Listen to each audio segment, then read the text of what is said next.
thought over the years, thinking as much as I could about unjust pain, let's say, as a fundamental reality, wondering if there is anything more real than that.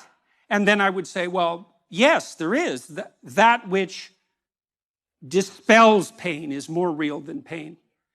And that's because to dispel something, you have to be more powerful than that thing in some sense. And then you can ask yourself at all sorts of different levels of analysis, what's capable of dispelling pain?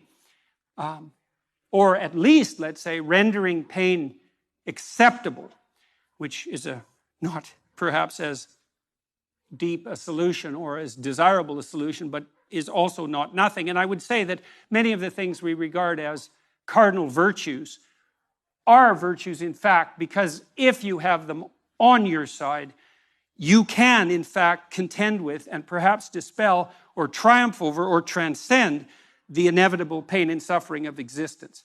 And I think one of the fundamental purposes of education is to provide people with the peers and the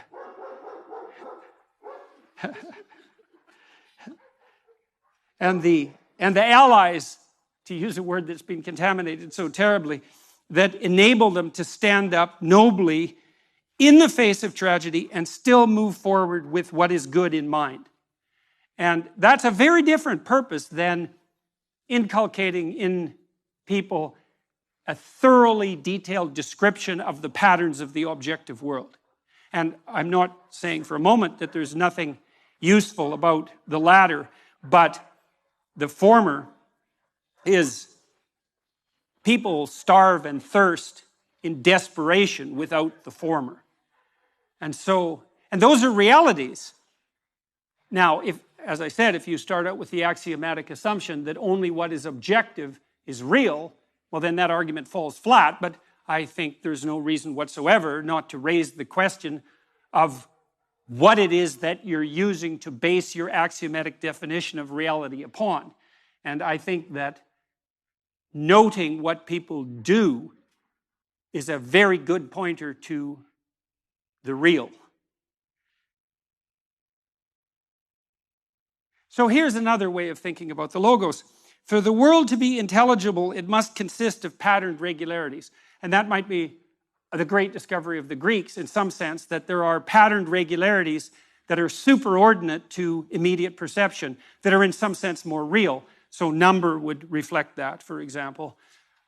Are numbers more or less real than the things they represent? And you can make an argument both ways because, again, it depends on your definition of real. But it's a very difficult argument to make that they're less real. And partly that's because if you're a master of number, there's almost nothing that's beyond your grasp. So if the depth of your wisdom is reflected in the utility of your tools, then almost nothing makes you more powerful than to be a master of numbers. And that seems to point to an ability to grip some element of a reality that's more fundamental, that is outside of immediate perception.